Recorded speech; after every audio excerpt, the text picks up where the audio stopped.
সম্মানিত বন্ধুগণ, আসসালামু আলাইকুম। রাজুস একাডেমিতে আপনাদেরকে স্বাগতম। আজকে ইনশাআল্লাহ আমরা এই বোর্ডে লিখিত অঙ্কটি সমাধান করার চেষ্টা করব। দেখেন, এই অঙ্কগুলো করার ক্ষেত্রে সর্বপ্রথম আমাদের যে বিষয়টি খেয়াল রাখতে হবে সেটা হচ্ছে যে এখানে যে কোনো একটা কোণকে আপনাদের ফিক্সড ধরে নিতে হবে। এখন কথা হচ্ছে যে আমি কোনটাকে ফিক্সড ধরে নেব।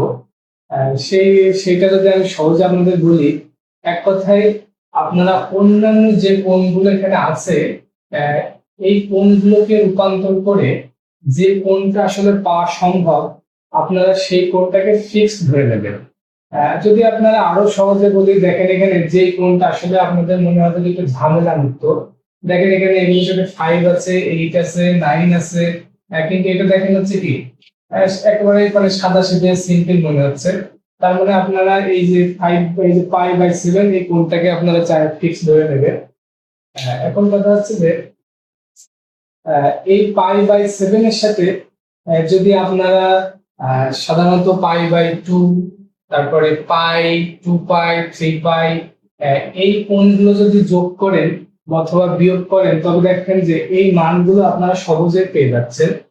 তাহলে প্রথমে আপনাদের যে বিষয়টা খেয়াল রাখতে হবে এই অঙ্কগুলো করার ক্ষেত্রে যে কোনো একটা কোণ অথবা দুইটা কোণকে আপনাদের ফিক্স ধরে নিতে হবে। যদি আমরা দেখেন এখানে পাই বাই 7টাকে যদি ফিক্স ধরে নিই তাহলে আমরা অঙ্কটা যদি শুরু করি sin স্কয়ার পাই বাই 7, তাহলে যে plus sin sin pi by 2 minus pi by 7 তার square plus sin square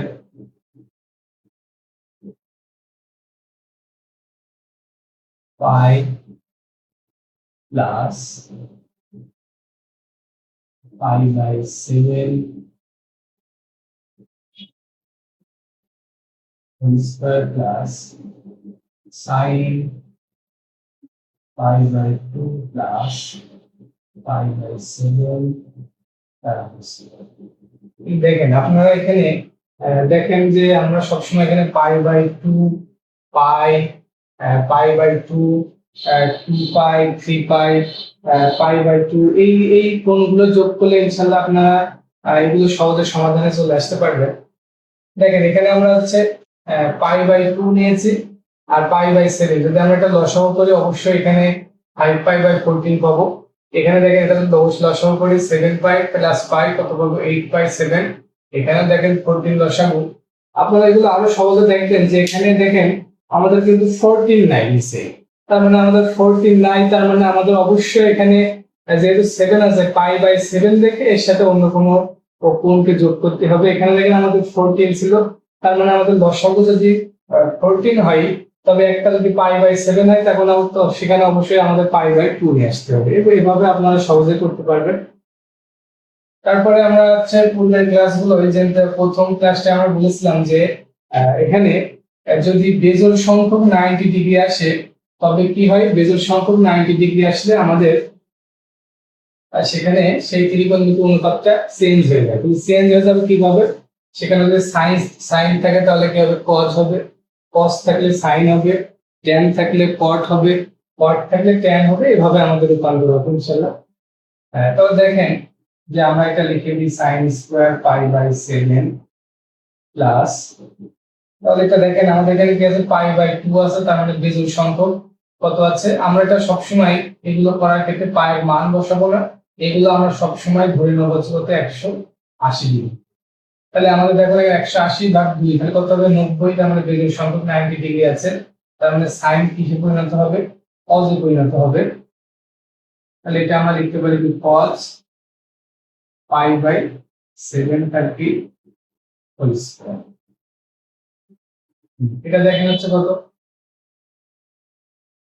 plus এখানে হচ্ছে সাইন আছে, তার মানে দেখেন এখানে কি 180 আছে, তার মানে জোড় সংখ্যক 90 ডিগ্রি আছে, তার মানে কোনো চেঞ্জ হবে না।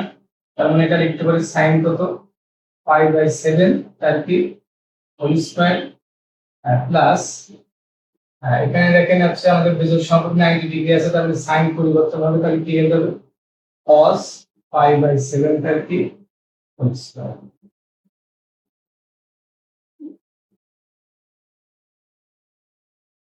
তাহলে আমরা যদি সাইন স্কয়ার পাই বাই 7 এটা আমরা হচ্ছে করে দিতে পারি cos square pi by 7 plus sin square pi by 7 plus cos square pi by 7। তাহলে দেখেন আমরা এখানে একটা সূত্র জানি কি sin square theta plus cos square theta সমান সমান 1। তার মানে এখানে দেখেন sin স্কয়ার থিটা আর এখানে কি cos square theta, sin square theta cos square theta, তার মানে এইটুকু মিলে আমরা লিখতে পারি কত 1 প্লাস এইটুকু অংশটুকু মিলে আমরা লিখতে পারি কি দেখেন 1, তার মানে 1 into 1, তার মানে অ্যান্সার কত হবে